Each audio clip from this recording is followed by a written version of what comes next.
نفرانی که دست به حقوق ویرانکنی و جنایت میزنند نه تنها آبروی و اعتبار خویش بلکه محیط احاطه کردهشان را پس میگردانند.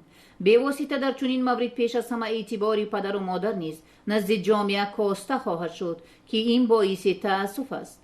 از جانب کارمندان شعبه وزارت کارهای داخلی در ناحیه قبادیان یک نفر ساکن ناحیه مذکور با گمان دزدی مالکیت شهروندان دستگیر کرده شد. این نفر قربان افتاد مراد سال تولدش 1990 با مقصد به دست آوردن درآمد مفت از حساب مهنت دیگران روز 24 اوگوست سال جاری از فرصتی برایش مناسب استفاده نموده وارد منزل استقامتی ساکن دهه زرکمر ناحیه نامبرده می گردد و از آنجا یک عدد تلویزیونی رنگی ارزشش 2000 سامانی و یک عدد کامپیوتری ارزشش 2500 سامانی را تصرف نموده از جای حادثه غیب می‌زند که با این کردارش به جبر دیده ضرر جدی مالیوی رسانیده است.